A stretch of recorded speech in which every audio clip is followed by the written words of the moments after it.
Welcome to the Dangerous Man Podcast, where we talk about how to become a better man, take responsibility for our mission, create value for others, and the many failures and lessons we've learned along the way.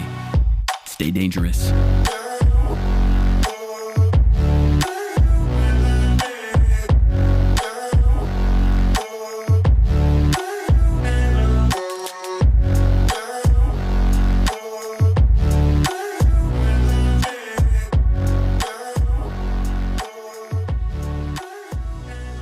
Well, welcome to all of our listeners who might be back home on their podcast app, Spotify. Welcome. We're happy to have you along this journey. My name's John Kostohris, and I'm joined by my friend Adam Thooft. And we're going to talk about how to be a man, how to be specifically a dangerous man. And I know I kind of gave a little intro on what is a dangerous man, but we're going to obviously be breaking this down across all of our podcast episodes. We'll take you on a journey of lots of seasons and episodes. I don't really know how long this will go, but I think why we started it is something we want to talk about, and what we hope to accomplish and what we hope to do with you guys is something we really want that's on our hearts. So with that said, here's Adam, and why don't you just tell us a little bit about what a dangerous man is? Yeah, well, first off, I'm already having fun. Like this is great. But yeah, kind of, I think a lot of the genesis behind like the dangerous man actually came from both when me and John were actually in high school. Cause I mean, I think John, you might be able to actually talk to a little bit more about this, but really kind of when starting the podcast, me and John were just having a lot of conversations, and we were like, okay, well, why don't we just record these? Because we're just having good conversations about how to be a better man in today's society with all of today's struggles that men are going through. And we think that they need to be more talked about in kind of different circles that we look at. So John, would you want to touch on the genesis more of this and like where it came from a little bit? Yeah, absolutely.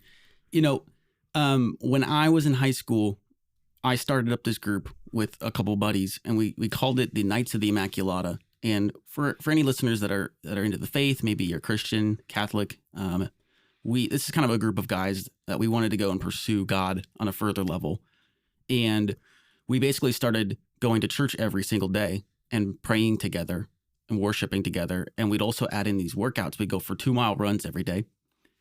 Addition to that, we just get together and hang out a lot. We do these like burnout workouts where we'd pace out like 15 yards and just do all these leg workouts. And it was like way more than what we'd ever done. And we wanted to do it because we wanted to become better men, and we wanted to be more formed. And a phrase we kind of started saying was, I use it as a salutation. We'd basically be like, you know, if Adam was leaving, I'd be like, be dangerous or stay dangerous. And that was kind of like our way of saying goodbye.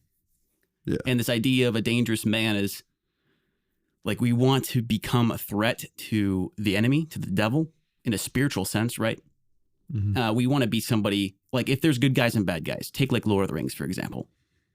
A guy like Gandalf, or especially like the example I like is Aragorn.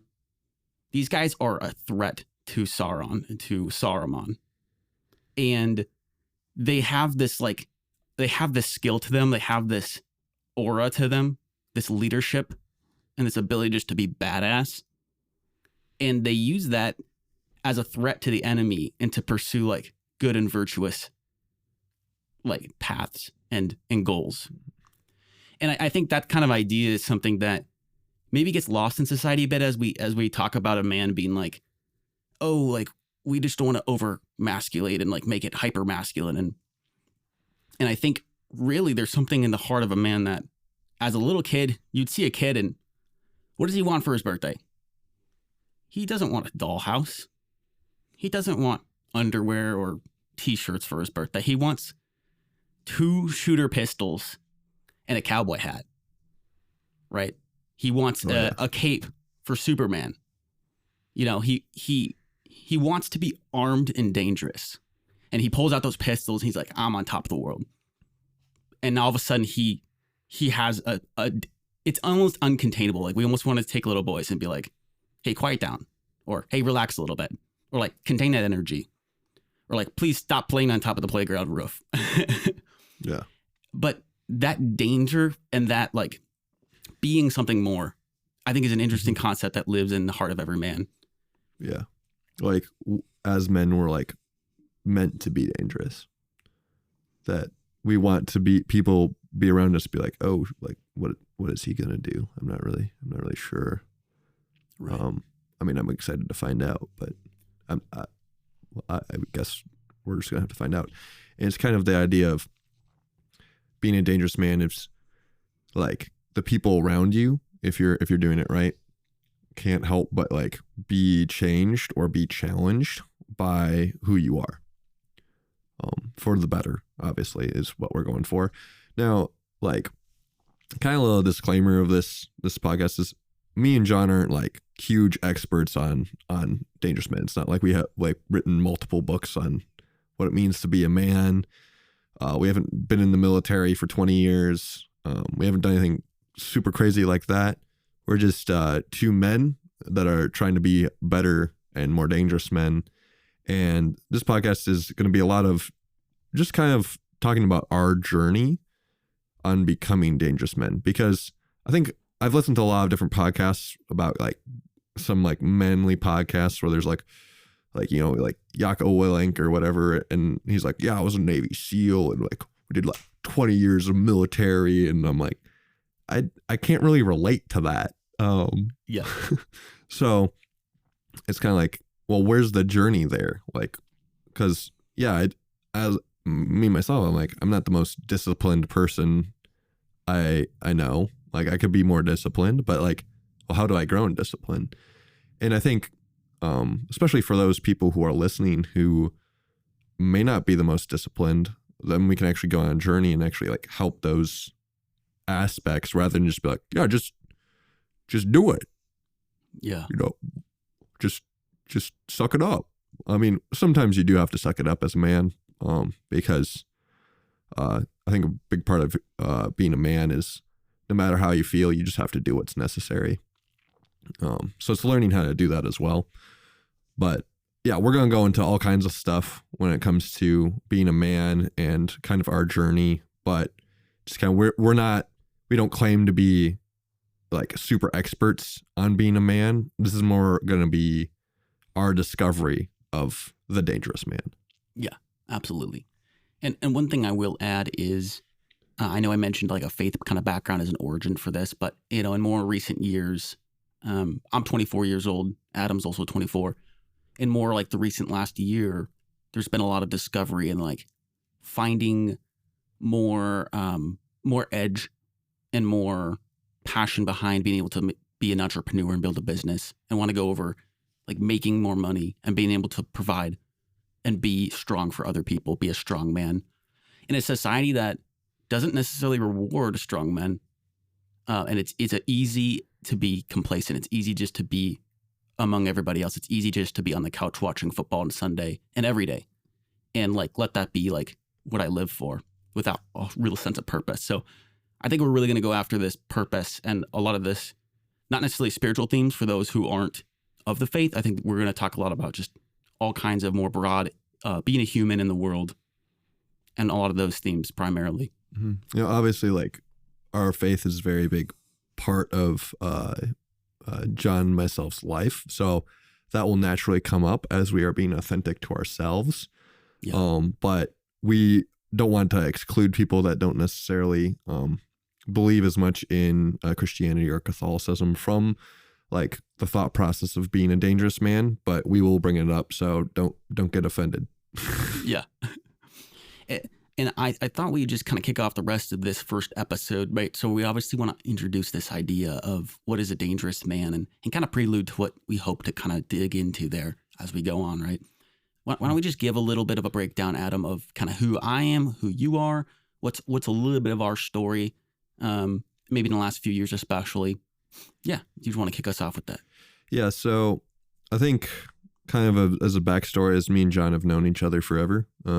I think as kids we used to say like we played while wearing diapers together, like we were babies playing with baby toys. So I think over the years we've been able to see ourselves at different points of boyhood and coming to emerging manhood and now more of manhood. So I think like us knowing each other throughout our life, but also not necessarily like being constant throughout. Like there's times where we talked a little less and times where we talked a little bit more. That's how we know each other. But kind of for me, well, I guess both of us grew up in a kind of a faith-filled community. It's kind of like related to the Catholic Church, but it's not like a church in per se. I think the technical definition is brick and mortar like church.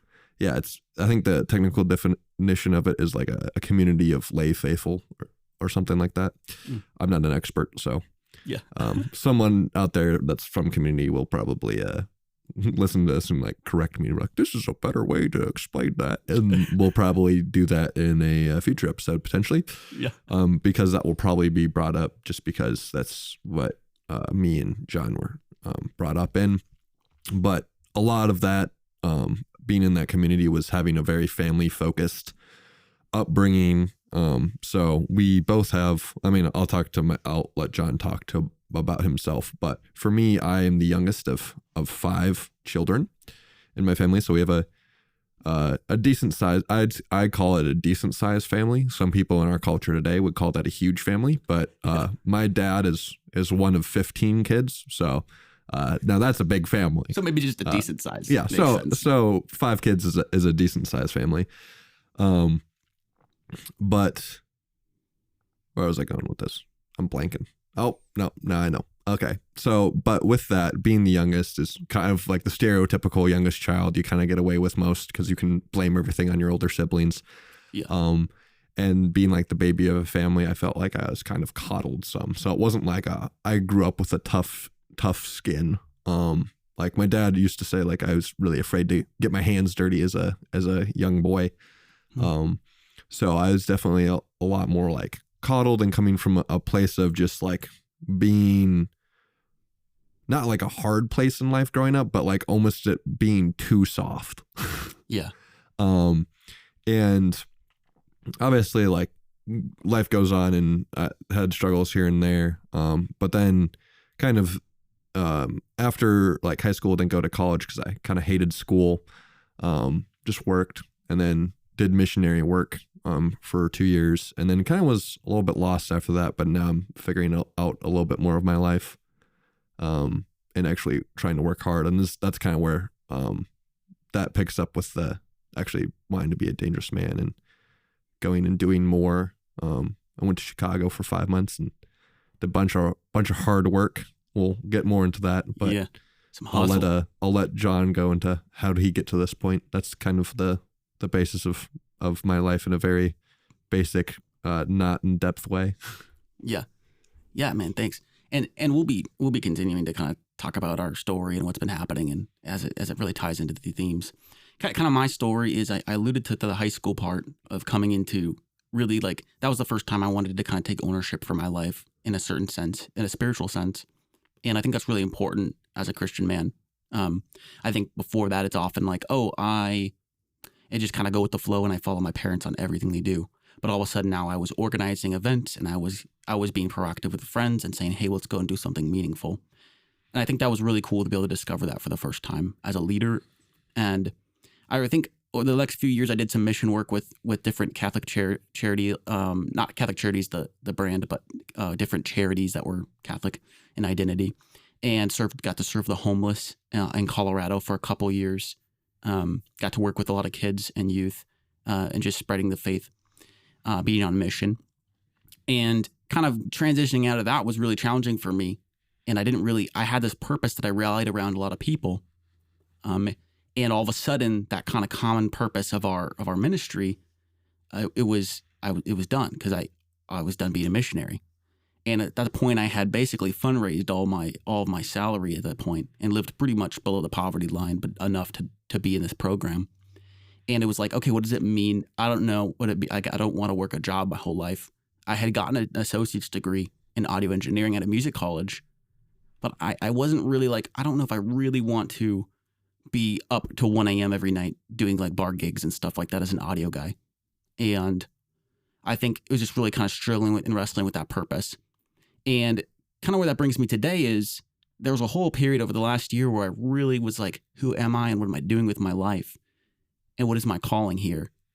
And I think what was exciting is to be able to sit in a room and try to think about that. You can get so far before you really just have to dive in and kind of just start living a little bit and trying things and let that speak to your heart and what you want to do with your life. So there's a lot more to say there, but kind of what brings me here is this reinvigoration with getting into, I went out and did some sales for a few months as an internship in the beginning of this year.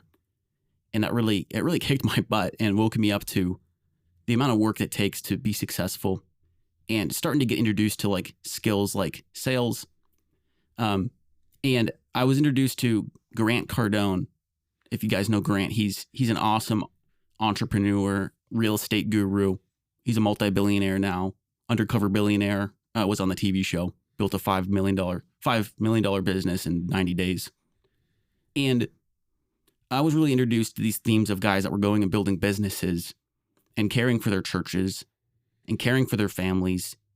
And they were taking the same 24 hours in their day as anybody, any average dude that just works a 9 to 5 and chills on the evenings and weekends with the buddies, with the beers.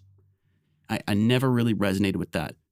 But when I saw these guys that were like, I didn't, but Grant is like, I came from a drug addiction.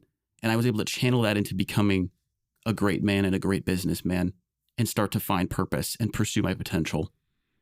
And I think those themes are something that have really awakened my heart. I know for you, Adam, a lot of those themes and those kind of books have really reinvigorated like our calling in our life and our purpose. And that's absolutely. Something we're really excited to share that more with you guys. Really excited to take you on the journey of our day to day or week to week and really just dive into some of these tough, deep questions and kind of some of these books, some of these concepts that I think can make us dangerous, man.